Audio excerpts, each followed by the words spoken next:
معزز ناظرین الکرام، السلام علیکم ورحمۃ اللہ وبرکاتہ۔ الصلاۃ والسلام علیک یا رسول اللہ وعلی آلک و اصحابک یا نور اللہ صلی اللہ تعالی علیہ وسلم۔ معزز ناظرین الکرام، آپ تمام حضرات کا خیر مقدم ہے ہمارے یوٹیوب چینل ضیاء الحق پر، اور آج ہم ایک بہت ہی انٹرسٹنگ ٹاپک کے ساتھ آپ کی بارگاہ میں حاضر ہوئے ہیں۔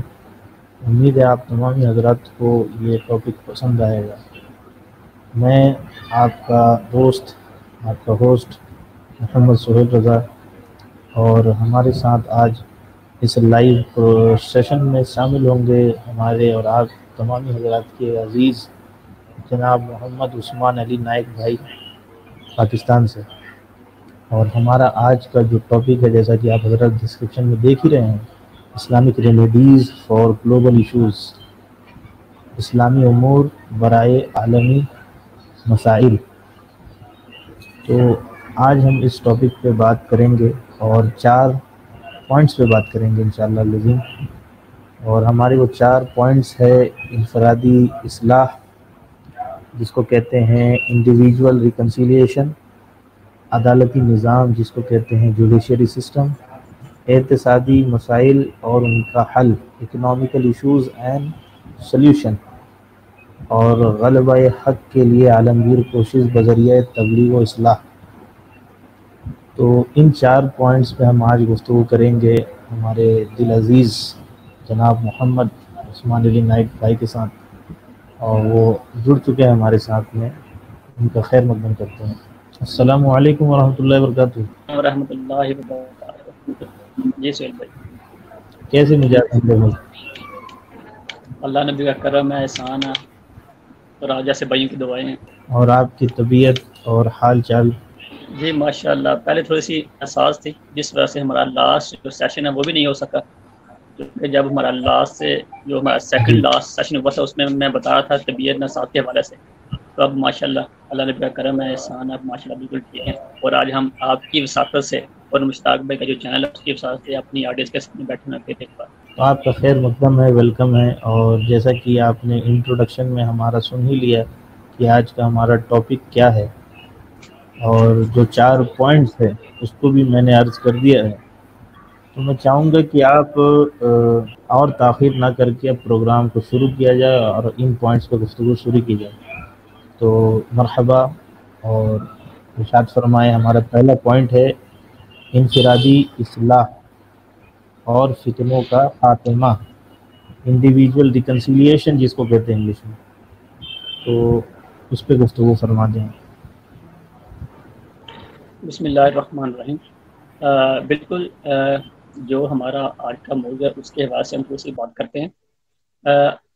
عقائد و عقائد، عبادات، اخلاق اور حقوق جو عباد ہیں، اس پر جو ہے نا اسلام ہمیں وہ مکمل طور پر تعلیمات فراہم کرتا ہے، اور حدیث پاک کی کہہ لیں کہ بے شمار کتابیں جن میں ہمیں اس کا جو درس ہے اخلاقیات کا اور حقوق العباد کا وہ ہمیں ملتا ہے، اور ان پر کہہ لیں کہ ہمیں جو الگ سے جو کتابیں ہیں وہ بھی بے شمار مل جاتی ہیں، مثلا کہ امام طبرانی کی مکارم الاخلاق اور ابن ابی دنیا کی مکارم الاخلاق، اور اس کے علاوہ امام بہقی کی بڑی مشہور کتاب الاداب۔ یوں تو بے شمار کتابیں ہیں، مگر یہ کہہ لیں کہ انفرادی اصلاح کے حوالے سے یہ چند بڑی کہہ لیں کتابیں اور یہ بڑے نام ہیں۔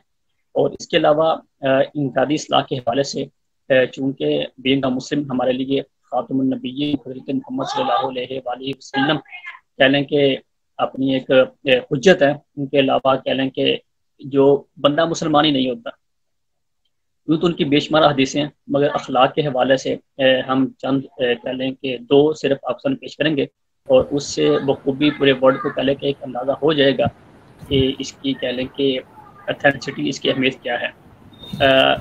بخاری شریف اور ترمذی میں یہ حدیث موجود ہے کہ یعنی تیرے رب کا تجھ پر حق ہے، اور تیری جان کا بھی تجھ پر حق ہے، تیرے گھر والوں کا بھی تجھ پر حق ہے، اور حق ہر جو حقدار ہے اس کو اس کا حق ادا کرو۔ اس کے علاوہ ایک اور حدیث پاک ہے جو کہ وہ بھی ہمیں بخاری میں ملتی ہے کہ یعنی اس ذات کی قسم جس کے میرے قبضہ میں جان ہے، تو میں سے کوئی شخص تب تک کہنے کہ مکمل طور پر مومن نہیں ہو سکتا کہ جب اپنے بھائی کے لیے وہی چیز پسند نہ کرے جو وہ اپنے لیے کرتا ہے۔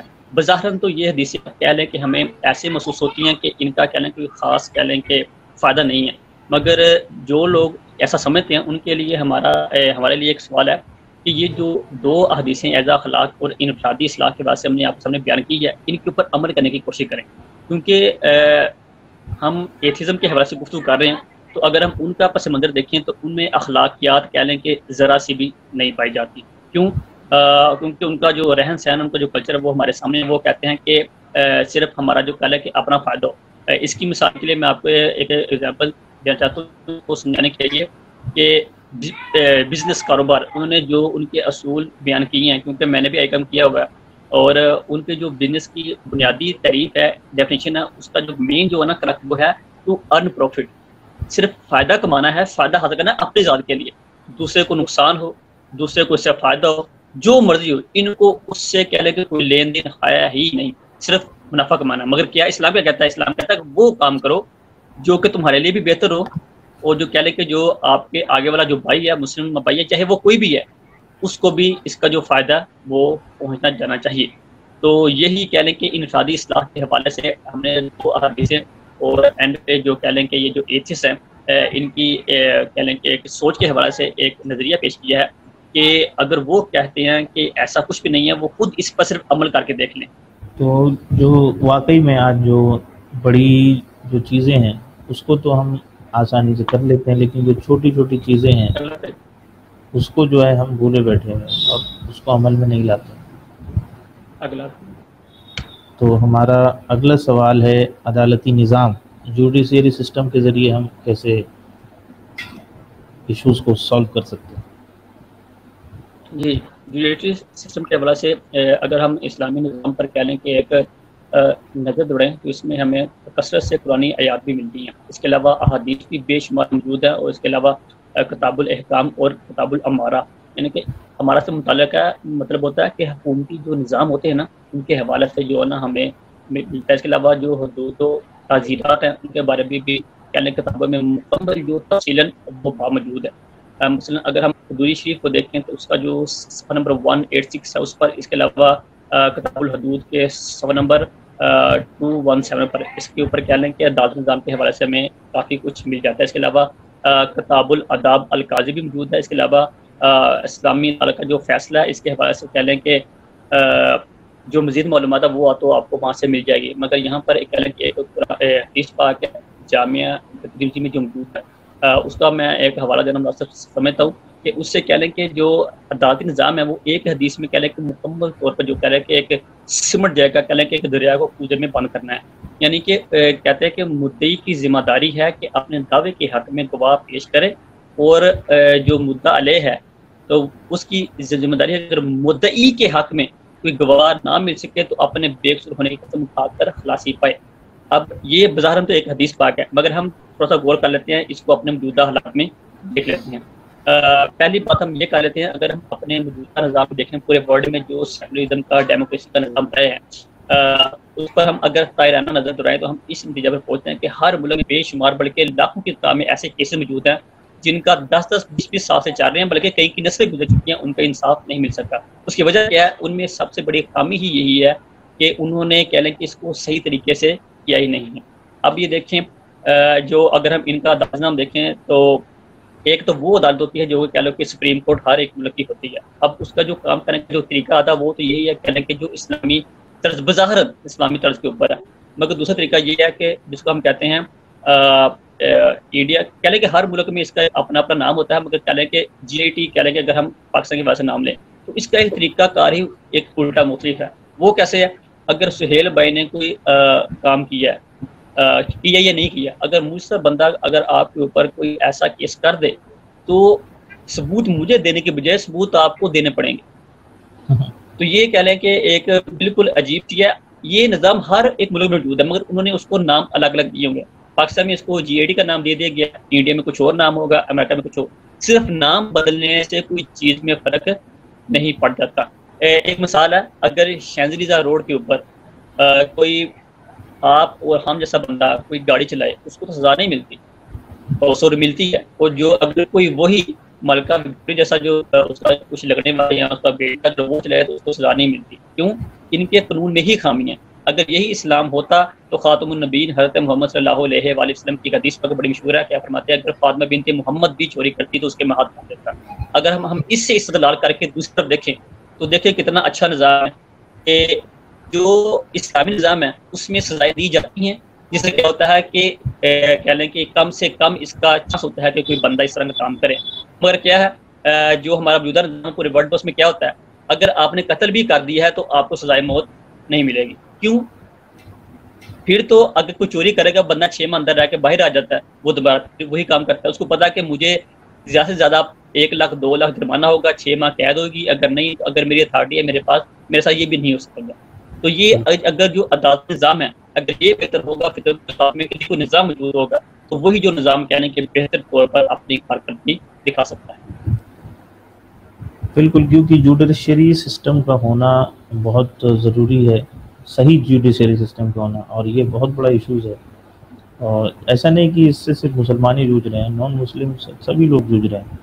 اور جیسا کہ آپ نے ایک پوائنٹ بتایا کہ اگر کسی پولیٹیکل بندے کا اگر کوئی بچہ ہو تو اس کو جو ہے سزا نہیں ملتی ہے، وہیں ایک غریب طبقے کا آدمی ہو تو اس کو سزا زبردست ملتی ہے، اور سالوں سال وہ پستا رہتا ہے جیلوں میں اور کورٹ میں، عدالتوں میں. تو ہمارا تیسرا پوائنٹ ہے اقتصادی مسائل اور ان کا حل، economical issues and their solutions. اللہ اکبر کبیرہ. اکثر میں نا تھوڑی سی اپنی طبیعت میں ایک بات کرنا چاہتا ہوں کہ اکثر مسلمانوں کے ذہن میں بھی چونکہ ان کے پاس کہہ لیں کہ دین اسلام کا جو علم ہے وہ کم ہوتا ہے، تو اس کی وجہ سے وہ مرعوب ہو جاتے ہیں ان اساتذہ کرام سے جو کہ سیکولر یا لبرل ہوتے ہیں، جو ان کو اسکول میں پڑھاتے ہیں، جو ان کو یونیورسٹیز میں پڑھاتے ہیں، جس کی وجہ سے ان کے ذہن میں کچھ خلشیں یا کہہ لیں کہ اعتراضات پیدا ہو جاتی ہیں. ان بھائیوں کے لیے ہماری گزارش ہے کہ قرآن مجید میں صرف صدقہ و زکوٰۃ یا کہہ لیں کہ صرف اس طرح کے مسائل نہیں ہیں، بلکہ قرآن مجید ہمیں ہر گوشے سے ہر طریقے سے ہماری جو رہنمائی وہ کرتا ہے. صرف کیا ہے اس کو پڑھنے کی، اس کو سمجھنے کی ہمارے اندر کہہ لیں کہ اہلیت ہونی چاہیے اور اس کو ضرورت ہونی چاہیے. اگر اتنے نہیں ہے تو کم از کم کہہ لیں کہ جو بھی وقت کے مجددین آتے ہیں کم از کم ان کی باتوں کو حجت مانتے ہوئے ان پر عمل کرنا چاہیے. کہہ لیں کہ خرید و فروخت لین دین کے معاملات میں گواہوں کا جو طریقہ ہے، اس کے علاوہ شراب پر پابندی، سود کی جو حرمت ہے، یہ جو احکام ہے وہ بھی ہمیں کہہ لیں کہ بالکل کھلا ہمیں قرآن میں ملتے ہیں. اس حدیث کی کتابوں میں کہہ لیں کہ کتاب البیوع بھی موجود ہے، جس میں شرکت، مداربت، بیع کی مختلف اقسام اور سود کی کہہ لیں کہ حرمت پر ہمیں اکثر جو احادیث وہ مل جائیں گی. تمام دوست سبب اس سے کہہ لیں کہ رجوع کر سکتے ہیں. اس کے علاوہ کیونکہ یہ بڑی مشہور کتاب ہے جس کے میں تھوڑے سے پہلے بھی آپ کو دی حوالہ دوری شریف، اس میں کہہ لیں کہ موجود ہے، اس میں کتاب البیوع بھی موجود ہے. اس کے علاوہ اس کے صفحہ نمبر 29 پر کتاب الرہن بھی موجود ہے، اور کہتے ہیں کہ اس کے بے شمار دوسرے صفحات پر اجارہ کے حوالے سے بھی ہمیں رہنمائی ملتی ہے. اور اس کے علاوہ کتاب المداربہ یعنی بینکاری، اس وقت پورے ورلڈ کا جو میڈیا ہے وہ ہمیں جس نیگیٹو کی طرف ہمیں نظر آتا ہے اس کا جھکاؤ ہے، تو وہ ہمیں ایتھیزم یا سیکولرزم ہے.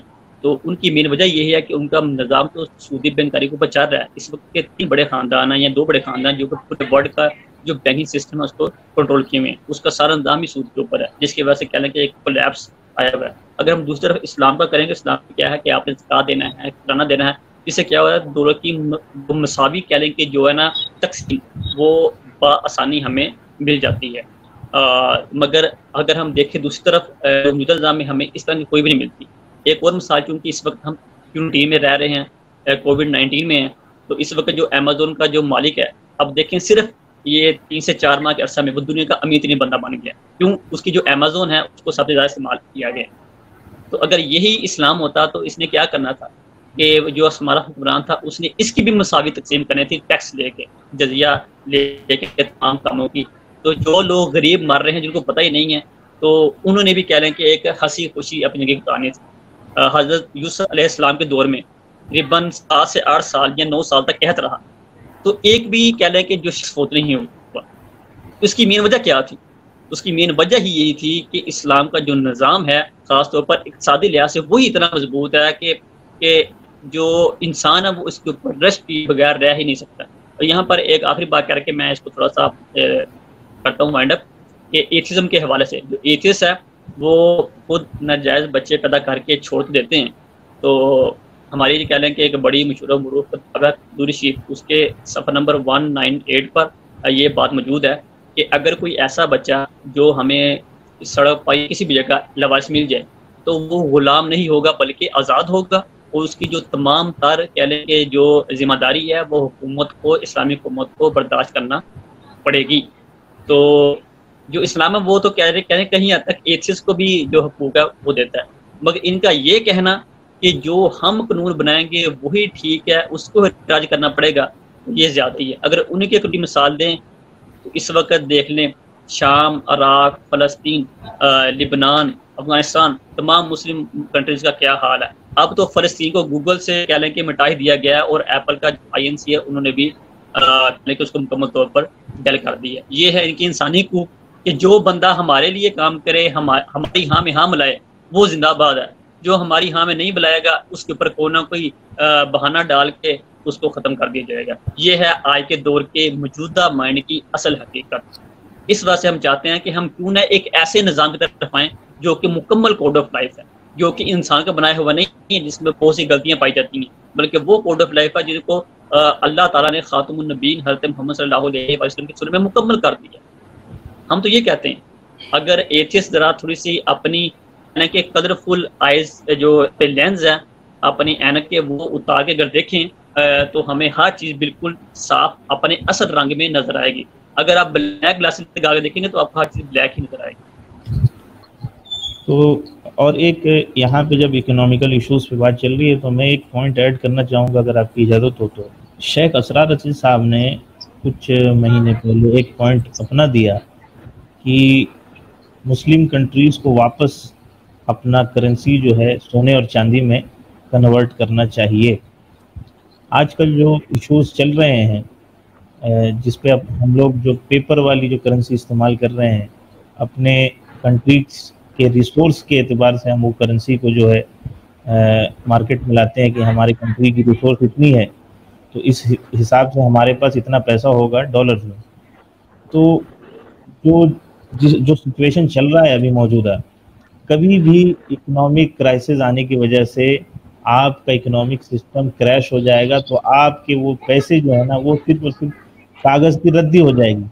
اسی جگہ پہ واپس اگر ہم دھاتو میٹل والے اگر پیسے کو واپس رکھیں، مان لیں کہ سونا اور چاندی میں اگر وہ پیسہ رہے تو جو آپ کا جو مان لیں کہ وہ 40,000 کا ہے تو وہ 40,000 آپ کے پاس موجود ہے، بھلے ہی آپ کے اکنامک کنٹری میں آپ کا اکنامی جو ہے کریش ہو جائے پھر بھی آپ کے پاس آپ کا پیسہ محفوظ ہے. جی اس پر میں تھوڑی سی وضاحت پیش کرنا چاہوں گا. آپ نے جو بات کی ہے بالکل شیخ اسرار صاحب نے ایسی فرمائی ہے. تو یہ ایک 100 روپے کا نوٹ ہے پاکستان کا، تو پتہ نہیں آپ کی کرنسی پہ یہ لکھا ہوا ہے نہیں، یہ شاید اگر 2 سب آپ اس کو پڑھ سکیں تو اس پہ یہ لکھا ہوا ہے کہ حامل ہزار کو طالبہ پر ادا کیا جائے گا اور یہ حکومت پاکستان کی ذمہ داری ہے.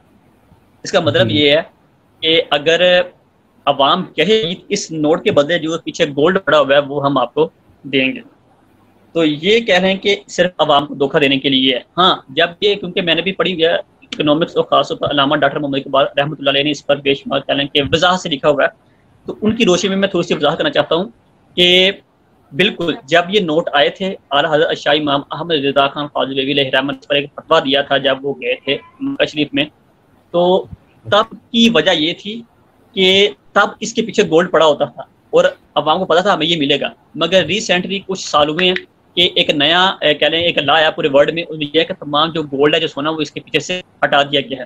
اب یہ اس کی وہی حیثیت ہے نوٹ کی کہ یہ صرف ایک کاغذ ہے اور جب مرضی اس کو ختم کیا جا سکتا ہے. جس طرح کہ World War II میں آپ نے دیکھا ہوگا کہ لکڑی جو ہے وہ نوٹ سے مہنگی ہو گئی تھی اور لوگوں نے آگ جلانے کے لیے نوٹ کا استعمال کرتے تھے.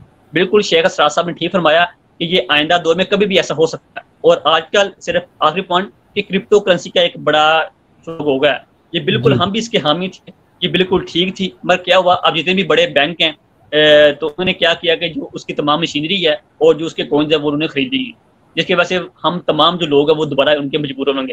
یہ کہنے کہ دی نیو ورلڈ آرڈر ہے.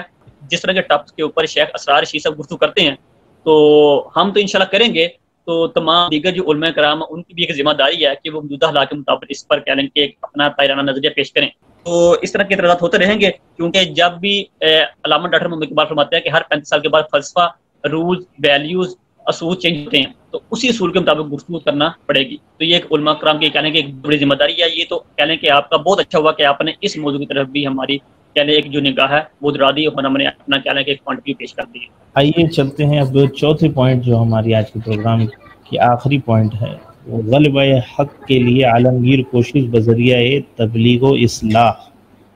یہ ہمارا آج چوتھا پوائنٹ. اب یہ جو آپ نے بات کی نا، اس پر میں کہہ رہا ہوں کہ آج ایک نئے طریقے سے، تو امید ہے کہ پہلے جو ہمارے دوست احباب ہیں انہوں نے بھی یہ تعریف نہیں سنی ہوگی. ہم اسلام کی تعریف ایک جدید پیرائی میں کرتے ہیں.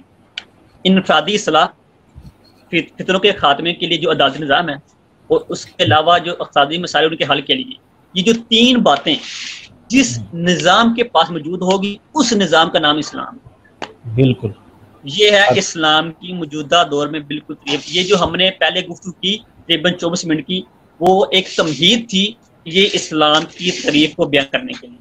اس جو تعریف کو نوٹ کر لیں، اور تاکہ جب بھی آپ کسی ایتھیسٹ سے ڈیبیٹ کریں تو اس کو اسلام کی وہ تعریف بیان نہ کریں جس کا وہ انکاری ہے. وہ تو یہ کہہ لیں کہ اس بندے کے لیے جو کسی بھی مذہب کو مانتا ہو. جب ایتھیسٹ مانتے نہیں ہیں، ہم نے ان کو میٹیریلسٹک ورڈ میں جو ٹرمز ہیں ہم نے ان کے لحاظ سے ان کو سمجھا ہے. تو اس کے علاوہ کہہ لیں کہ یہ جو تمام نظام ہے یہ تمام مذاہب میں نہیں پائے جاتے، اس میں کہیں نہ کہیں خامی اس میں پائی جاتی ہیں. تو اس لیے کہہ لیں کہ اسلام ایک مکمل کوڈ آف لائف ہے، ضابطہ حیات ہے، اور اسی کو ہی فالو کیا جانا چاہیے. بلا شبہ جو کہہ لیں کہ جو تبلیغ کا جو اور جہاد کا حق ہے وہ صرف اسلام کو ہی ہے. اور یہاں پر ایک اور وضاحت کرنا مناسب سمجھتا ہوں کہ اسلام کے پھیلانے کے لیے تصوف، صوفیوں کا ہونا ضروری ہے، اور اسلام کی حفاظت کے لیے جہاد یعنی کہ تلوار، اس کا ہونا ضروری ہے. تو جو لوگ یہ کہتے ہیں کہ صرف تلوار ہی تلوار رہے، وہ بھی فتنہ ہے. جو یہ کہے کہ صرف اور صرف تصوف ہی تصوف ہے، وہ بھی فتنہ ہے. کیونکہ پیر سید مہر علی شاہ صاحب کا ایک بڑا مشہور مقولہ ہے کہ جب خاتم النبیین حضرت محمد صلی اللہ علیہ وآلہ وسلم اور اسلام پر کوئی حملہ کر رہا ہو تو صوفیہ کا، پیروں کا اپنے خانقاہوں میں بیٹھا رہنا یہ بھی باعث فتنہ ہے. تو اس لیے کہ موجودہ حالات میں یہ بھی ایک فتنہ ہے کہ جو کہ مسلمانوں کو فیس کرنا پڑ رہا ہے. اس لیے میں نے ایک وضاحت سمجھی. اب سورہ آل عمران میں اللہ سبحانہ تعالیٰ قرآن میں شاہ فرماتا ہے یعنی تمہیں ایک گروہ ایسا ہونا چاہیے جو اسلام کی طرف دعوت دے اور نیکی کا حکم دے اور برائی سے روکے. اور یہ وہ لوگ ہیں جو کہ بالکل درمیان میں ہیں، مسئلے کے اعتدال کے ماننے والے ہیں. قرآن اور حدیث، شریعت اور تصوف، یعنی کہ طریقت کو اور شریعت کو ساتھ لے کر چلیں گے تب بھی بہتر ہے. کیونکہ انسان ہم دیکھیں نا، باڈی، جو ایتھیسٹ کی سب سے بڑی غلطی یہ ہے، وہ یہ جو ہماری اندر روح ہے اس کے لیے تو کوئی کام کرتے نہیں ہیں، نہ ہی کوئی کر سکتے ہیں. صرف اپنے جو کہہ لیں کہ ہمارا ایک ٹینکر ہے جو ہماری باڈی ہے، اس کے لیے کام کرتے ہیں. تو یہ بھی کہہ لیں کہ باعث فتنہ ہے. وہ روح تک آج تک کوئی اپنی تحقیق پیش کر ہی نہیں سکے. تو جس طرح انسان کو زندہ رہنے کے لیے کھانے کی ضرورت ہے، اسی لیے روح کو پاک باز رکھنے کے لیے، شر سے بچانے کے لیے کسی ایسے نظام کی ضرورت ہے جو کہ روح کی نشو و نما کر سکے، اور وہ ہے صرف و صرف اسلام. کہ اسلام ہرگز یہ اجازت نہیں دیتا کہ ہر ایک کو کہہ لیں کہ جا کر قتل کر دیا جائے. یہ ایک ایسی کی طرف سے بڑا فتنہ ہے. ہم اسلام کا جو ایک اصل پوائنٹ آف ویو وہ ہم آپ کے سامنے پیش کرتے ہیں. اسلام ہرگز اجازت نہیں دیتا کسی کہہ لیں کہ مرتد کو بھی جا کے خود قتل کر دے. عوام کو براہ راست جو قصاص دینے کہہ لیں کہ اس کی اجازت بھی نہیں ہے. حکومت کو چاہیے، حکومت کی طرف کیس جائے، قاضی کو چاہیے کہ تمام جو کہہ لیں کہ وہ اپنے معاملات حل کریں. اور یہاں پر ایک اور بات ہے جو کہ آج کل بہت بڑا فتنہ ہے کہ خود بخود جہاد کا اعلان کر دیا جاتا ہے. کیوں؟ جب اسلامک اسٹیٹ آرڈر کرے گی جہاد کا اعلان بھی تب کیا جائے گا. اور کہہ لیں کہ پھر کیا ہوتا ہے کہ خانہ جنگی ہوتی ہے، اور جو خطرناک نتائج کا جو ذمہ دار ہے وہ مسلمانوں کو قرار دیا جاتا ہے، اور اس سے کہہ لیں کہ پورا ملک بھی کہہ لیں کہ ایک فتنے کی زد میں آ جاتا ہے. یہ چیز بھی اسلامی ڈسپلن اور عظیم قانون سازی کا کہہ لیں کہ ایک آئینہ دار ہے. تو یہ تھی ہماری گفتگو کا آج کا مکمل خلاصہ جو آپ نے 4 پوائنٹ پیش کیے تھے. اس کا ہم نے کہہ لیں کہ مختصر مگر جامع ٹو دی پوائنٹ رہتے ہوئے سمجھانے کی کوشش کی ہے. ان چاروں جو پوائنٹ پہ جو ہم نے گفتگو کی ہے جو بالکل امپورٹنٹ پوائنٹس ہے، اور اسلام اسی پہ جو ہے پریچ کیا جاتا ہے. اسلام کی یہ سمجھ لیں کہ انٹروڈکشن ہے، یہ اسلام کی پہچان ہے. تو کیا موجودہ دور میں کوئی بھی کنٹری آپ کو ان تمام چاروں پوائنٹ میں اترے ہوئے نظر آتے ہیں؟ جی اس وقت کہہ لیں کہ کوئی بھی کنٹری ہمیں اس پر کہہ لیں کہ مکمل طور پر نظر تو نہیں آتی، مگر کہہ لیں کہ کچھ ایسی کنٹریز ہیں جو کہ اسٹرگل کر رہی ہیں، اس میں کہہ لیں کہ بہت حد تک کامیاب ہو چکی ہیں۔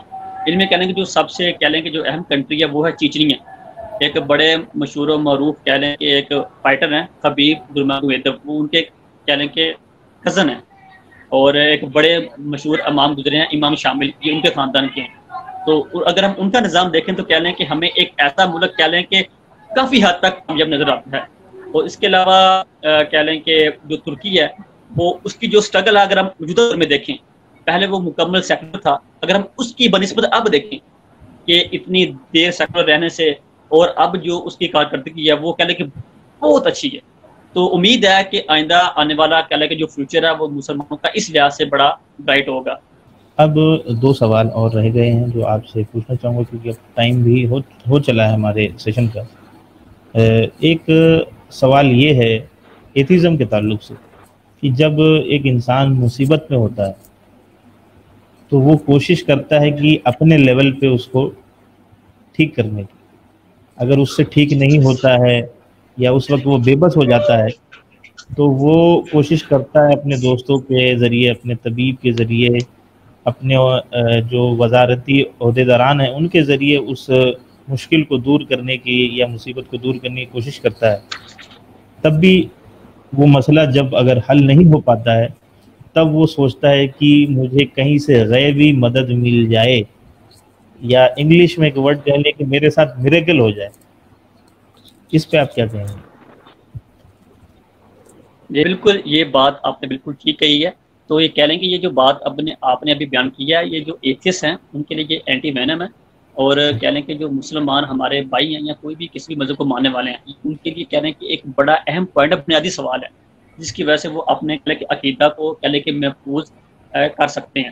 تو اس کے وجہ سے میں ایک آیت میرے سامنے ہے سورہ النمل کی، اس کا جو ترجمہ ہم کو شروع بنتا ہے، یعنی کون ہے جو بے بس و مجبور کی فریاد سنتا ہے جب وہ اسے پکارے، اور کون ہے جو مشکل کو حل کرتا ہے، اور کون ہے مرنے کے بعد تمہیں ان کی نیابت سونپتا ہے، کہ اللہ کے سوا کوئی معبود ہے جب تم کم سوچتے ہو۔ تو اس کے حوالے سے میں بات یہ کہنا چاہتا ہوں کہ یہ بات آپ نے کی ہے یہ بالکل ٹھیک ہے۔ اس کو کہہ لیں کہ جو آپ نے بات کی، جو میں نے قرآن کی آیت پڑھی، اس کو سمجھانے کے لیے میں ایک مناظرہ جو ہوا تھا کہ زمانہ میں اس کی روایت پیش کرتا ہوں جس سے سمجھنے میں آسانی ہوگی۔ حضرت امام جعفر صادق رضی اللہ تعالیٰ عنہ، جو کہ امام مبنی علیہ رحمۃ استاد تھے، ان کا ایک ایتھے کے ساتھ مناظرہ ہوا۔ تو آپ نے پوچھا کہ اپنا مناظرہ کرنے سے پہلے یہ بتاؤ تم کون ہو، یعنی کہ تم کاروبار کیا کرتے ہو؟ اس نے فرمایا کہ میں ایک ملاح ہوں اور میرا کام یہ ہے کہ کشتی چلاتا ہوں، مچھلی پکڑتا ہوں۔ آپ نے فرمایا کہ کیا کبھی ایسا ہوا کہ تمہاری جو کشتی ہے وہ پھنس گئی ہو؟ اس کا جی پھنس گئی ہو۔ انہوں نے کہا کہ جب تم نے نکالنے کی کوشش کی ہو اور نہ نکلی ہو، بالکل بھی ایسا ہوا۔ جب وہ سارا کام کرنے کے بعد بھی نہیں نکلی ہو، طوفان تمہیں گھیر لیا ہو، تمہاری موت کا جو وقت ہے وہ قریب ہو، تو یہ بتاؤ کیا تمہیں کبھی ایسا محسوس ہوا یا گزرا یا کبھی دل میں خیال آیا، ذہن میں خیال آیا کہ کاش کوئی چیز مجھے بچا لے؟ کہتا جی بالکل ایسا ہوا۔ تو امام جعفر صادق رضی اللہ تعالیٰ عنہ فرماتے ہیں کہ وہ جو خیال تمہیں آیا، وہ جو سپر نیچرل پاور تھی، اس کو ہی خدا کہتے ہیں۔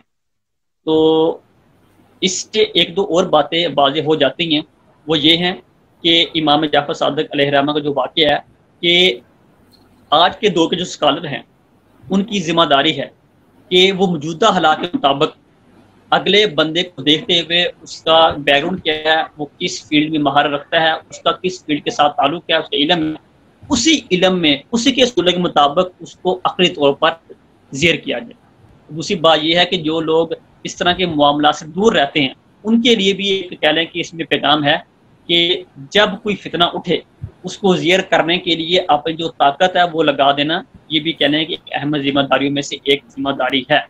اور یہاں پر ایک اور اینڈ میں سیدنا شیخ عبدالقادر جیلانی علیہ الرحمہ کا قول پیش کرنا چاہوں گا کہ آپ فرماتے ہیں کہ جب آپ کے اوپر کوئی مصیبت آئے، آپ کی کوئی مدد کرنے والا بالکل بھی نہ ہو، نہ کوئی دوست، نہ کوئی ماں باپ، نہ کوئی دوسرا، تو تب یہ بہترین ذریعہ ہے کہ اس قادر مطلق سپر نیچرل پاور سے اپنا تعلق مضبوط کیا جائے۔ کیوں؟ جب مصیبت میں اس کی کوئی کام ہی نہیں آیا تو کوئی نہ کوئی تو ایسی اسکیت ہے جس کی طرف اس کا خیال گیا.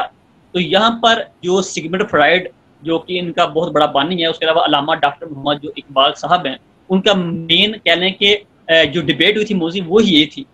علامہ اقبال نے the reconstruction of religious thoughts in Islam میں یہی بات کہی تھی کہ جب بچہ پیدا ہوتا ہے تو وہ فطرت میں کچھ ایسے اصول لے کر آتا ہے جو کہ اس نے کسی سے سیکھے نہیں ہوتے. مگر سگمنڈ فرائڈ کا دعویٰ یہ تھا، جو ایتھیسٹ کا دعویٰ یہ ہے کہ انسان معاشرے میں آگے کلچر سے سیکھتا ہے. مگر علامہ اقبال نے کہا تھا وہ کلچر سے سیکھتا ہے، مگر کچھ چیزیں ایسی ہیں جو کہ وہ جبلت میں لے کے آتا ہے. جس طرح کہ بچہ بھی چھوٹا ہے، اس کو کس نے بتایا یا کس سوسائٹی سے اسے سیکھا کہ منہ میں دودھ جائے گا تو اس نے چوسنا ہے اور دودھ پینا ہے، یہ تو اس کی جبلت ہے. اور ایک جو انڈے سے پرندہ نکلتا ہے اس کو کس نے بتایا کہ وہ چونچ مارے گا تو پھر یہ انڈا ٹوٹے گا اور یہ پھول سے باہر آئے گا. تو یہ کہہ لیں کہ کچھ عقلی اور منطقی باتیں ہیں جن کو جاننا ہمارے لیے بے حد ضروری ہے. تو یہ جو پچھلے جو ہماری ویڈیو رہی ہے دا کرلس آف ایتھیزم، الحاد کے فرقے کے تعلق سے ایک شخص نے سوال یہ کیا تھا آپ سے کہ اس نے یہ فرمایا کہ جو سیکولرزم ہے اس کو ماڈرن پرسپیکٹیو میں جو ہے کیٹیگرائز کر کے ہوتا ہے. تو اس وقت جو سیکولرزم کے حوالے سے کہنے کے دو نظریات پورے ورلڈ میں چل رہے ہیں، تو یہی ہمیں کتابوں میں پڑھنے کے لیے ملتے ہیں. اولڈ ڈیٹڈ، پرانا، اپ ڈیٹڈ نہیں ہے. تو پہلے ہم ان کی دو جو ٹرمز ہیں ان کو بیان کر دیتے ہیں، پولیٹیکل، اور پھر ہم اس کو جو تیسری جو ماڈرن ہے وہ بیان کرتے ہیں. سب سے پہلا ہے کہ فرانسیسی جو سیکولرزم ہے، اس میں یہ ہوتا ہے کہ مذہب کا ریاست میں، ریاستی امور میں کوئی بھی تعلق نہیں ہے. یہ ایک پہلا ان کا اقدام ہے. مگر اس کے علاوہ وہ یہاں پر ختم نہیں کرتے، وہ کہتے ہیں کہ جتنے بھی شاعر ہیں، یعنی کہ جو مذہبی لوگ کرتے ہیں، اس طرح کے جو عیسائی ہیں وہ بھی تھوڑا سا گھونٹا پہن کے ساتھ ٹوپی پہنتے ہیں، گلے میں سلیپ پہنتے ہیں، اور جو کہنے یہودی ہے وہ ساتھ پہ ساتھ ٹھونی پیچھے جو ہوتے ہیں اس پہ چھوٹی سی کیپ پہن لیتے ہیں. اور اس کے علاوہ جو مسلم ہیں ان کا بھی ایک خاص گیٹ اپ ہے کہ سر پر دستار مبارک پہننا جس کو ہم کہتے ہیں پگڑی مبارک، اور ہندو کا اپنا ہے. تو ان کا یہ ہے کہ ان کو مذہبی عبادت سے بھی روکا جائے، ان کی جو شاعر ہیں ان سے بھی روکا جائے. اور جس طرح کہنا کہ قربانی والا مسئلہ ہو گیا، دیگر مسئلہ ہو گئے مسلمانوں کے لحاظ سے، ان سے روکنا، وہ مکمل طور پر حتی الامکان کوشش کرتے ہیں. جبکہ دوسری طرف وہ سیکولر کنسیپٹ ہے جو کہ امریکہ کی طرف سے ہے. ان کی بقول یہ ہے کہ تمام لوگ آزادی سے رہ سکتے ہیں، اپنی کہنے کے جو مذہبی شاعر ہے ان پر پابندی بھی کر سکتے ہیں، ان پر بند بھی رہ سکتے ہیں، مگر ریاستی امور میں مذہب کا کوئی مدخل نہیں ہونا چاہیے. تو یہ دو کنسیپٹ ہیں. مگر جو کہہ لیں کہ ہماری ایک ذاتی تحقیق ہے اور بالکل تمام لوگ اس سے اتفاق بھی کریں گے، ایک تیسرا کنسیپٹ بھی کہا جاتا ہے. وہ کہہ لیں کہ ایک تو امریکہ کا تھا، ایک فرانس کا تھا، اب جو تیسرا ہے وہ ہے برصغیر کا سب کانٹیننٹ کا، جس میں پاکستان، بنگلہ دیش اور انڈیا یہ ممالک ہیں مین. اس کا یہ ہے کہ ان کی کہہ لیں کہ سمجھ نہیں آتی. جب یہ ریاستی امور کی بات کرتے ہیں اب یہ کہتے ہیں کہ ہم امریکہ کو فالو کرتے ہیں کہ ریاستی امور میں مذہب کا کوئی مدخل نہیں ہونا چاہیے، ٹھیک ہے. اور کہہ لیں کہ یہ جو مذہبی عبادت گاہیں ہیں، جو شاعر ہیں ان کے حق میں بات بھی کرتے ہیں. جس طرح کہ اگر ہم مثال لے لیں پاکستان کی، تو یہ کہتے ہیں کہ وہاں پر امن ضابط ہونا چاہیے، جو ہندو مندر بنے چاہیے اور سکھوں کے گرودوارے بننے چاہیے. اگر ہم بات کر لیں وہاں کی انڈیا کی، تو وہاں پہ جو ابھی فرانسیسی جو سیکولرزم ہے وہ حائل ہے. اس میں کیا ہے کہ خود تو کام کریں، مگر کہہ لیں کہ جو مسلمان ہیں، جو دیگر مذاہب ہیں ان کو ڈیکریز کرنا. تو اب یہ ایک اور جو چیز کھل کے سامنے آئی وہ یہ ہے کہ ان کا ایک مکس اپ ہے، ایک تیسری رنگ کالی ہے. وہ کیا؟ اسلام کے علاوہ جو دیگر مذاہب ہیں ان کے لیے ہم نے فالو کرنا ہے کون سا نظام؟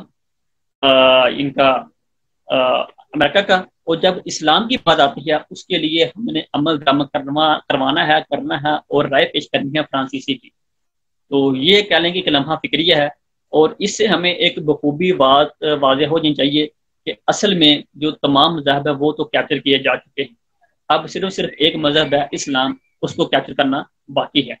تو یہ ہم نے مختصراً اس کو بیان کیا ہے، فرانسیسی جو کنسیپٹ آف سیکولرزم ہے اور امریکہ کا اور سب کانٹیننٹ کا.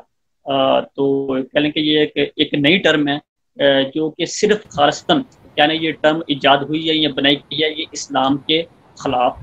تو یہ ایک ٹرم تھی جس کا جاننا، جس کا تدارک کرنا مسلمانوں کے لیے بے حد ضروری ہے. آج آپ نے بہت ہی بڑھیا طریقے سے ہمارے چاروں پوائنٹس پہ گفتگو کی، جس پہ ایک نظام بن سکتا ہے، اور جو ایک آئیڈیل ایک نظام ہے اس کے تعلق سے ہم لوگوں نے بات کی، اور وہ آئیڈیل جو نظام بن سکتا ہے وہ اسلامی نظریے ہی سے بن سکتا ہے، اور انشاءاللہ العظیم بن جائے گا۔ اور تو اب میں ہمارے وزٹرز، ہمارے آن لائن وزٹر سے کہوں گا کہ جو آئندہ ہمارے سیشنز ہیں انشاءاللہ العظیم، جو ایتھیزم کے جو سوالات ہیں یا ان کا جو کوشچنز جو ہے ریلیجیس لوگوں سے رہتا ہے، جو مذہب کو ماننے والے لوگوں کو سے ہوتا ہے، اس کو ہم اگلے سیشن میں جو ہے شامل کریں گے، اور اس کا جواب عثمان بھائی انشاءاللہ العظیم دیں گے۔ تو آج کا ہمارا سیشن یہیں ختم ہوتا ہے۔ آپ تمامی حضرات سے دعا گو ہیں، اور شکریہ ادا کرتے ہیں ہم جاء الحق یوٹیوب چینل کے اونر مشتاق بھائی سے، اور شکریہ ادا کرتا ہوں میں عثمان بھائی کو اور تمامی حضرات کو بھی۔ تو انشاءاللہ العظیم اگلے سیشن تک کے لیے آپ تمامی حضرات کا شکریہ۔